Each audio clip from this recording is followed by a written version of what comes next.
Quand j'ai lancé pour la première fois Dead by Daylight, il y a une chose qui m'a marqué. Je n'avais pas encore joué les tueurs, du coup j'ai commencé ma première partie en tant que survivant. Le but est simple, en tant que survivant il faut réparer des générateurs, puis s'enfuir. Pour le tueur, c'est tout aussi simple, éliminer les survivants.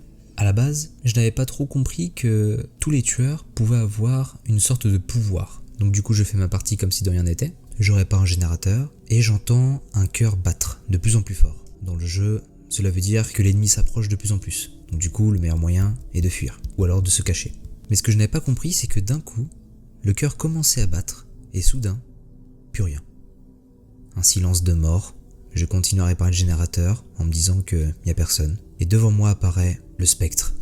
La créature qui m'a fait le plus peur quand j'ai commencé le jeu, c'était ce fichu spectre.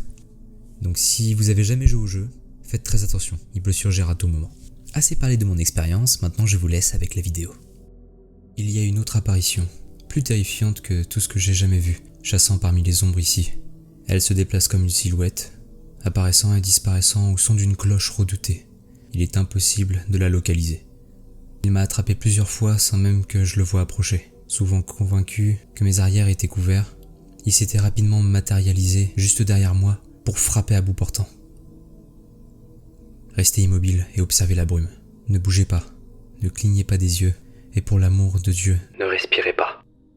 Si vous pouvez contrôler votre peur assez longtemps et faire preuve de maîtrise de soi, il est parfois possible d'entrevoir son scintillement glissant en avant s'il est pris à la bonne lumière. Je prie pour votre sécurité. Nom, Filippo Jomo. Genre, homme. Origine, africaine. Arme, H. d'Azarov. Filippo Jomo arriva dans ce pays avec pour tout bagage l'espoir d'un nouveau départ. Il fut heureux quand on lui proposa un travail à la casse Auto Haven. C'était une petite casse auto où les policiers se faisaient graisser la patte pour détourner le regard des affaires louches qui s'y pratiquaient. Il avait côtoyé de près le crime dans son pays natal et tant qu'on ne l'impliquait pas, il ne s'en mêlait pas. Lui, il réparait les véhicules et faisait marcher la presse. Et il le faisait très bien. On insérait une voiture et un petit cube métallique en sortait. Jusqu'à ce jour fatal où par hasard, il vit du sang couler d'une des voitures à compacter. En ouvrant le coffre, il trouva un jeune homme, bâillonné, ligoté et au regard paniqué. Ojomo libérera l'homme qui réussit à faire 10 pas avant que le patron d'Ojomo ne l'arrête et ne lui tranche la gorge. Quand Ojomo exigea des réponses, on lui expliqua qu'il avait en fait été un simple bourreau car presque chaque véhicule contenait une âme. C'était le service que fournissait la casse auto à certains clients. Ojomo perdit pied et par la même occasion, la tête. Il jeta son patron dans la presse et l'actionna, doucement. Quand la tête en sortit, Ojomo l'attrapa et extirpa tête et colonne vertébrale du corps. Puis il quitta les lieux et on ne le revit jamais. Merci beaucoup d'avoir regardé cette vidéo jusqu'au bout. J'en profite pour donner quelques petites informations, pas non plus importantes, mais si vous êtes resté jusqu'à la fin, autant profiter de ces dernières secondes. Il n'est pas impossible que les vidéos soient de plus en plus longues, mais pas non plus énormes.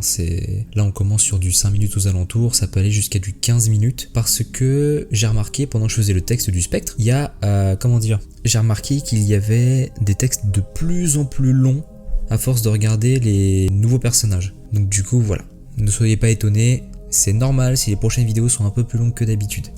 Sur ce, merci encore d'avoir regardé cette vidéo. N'hésitez pas à lâcher un pouce bleu, mettre un petit commentaire pour me le faire savoir, vous abonner, partager aussi à votre entourage. Et je vous dis à la prochaine pour une nouvelle histoire qui parlera du montagnard.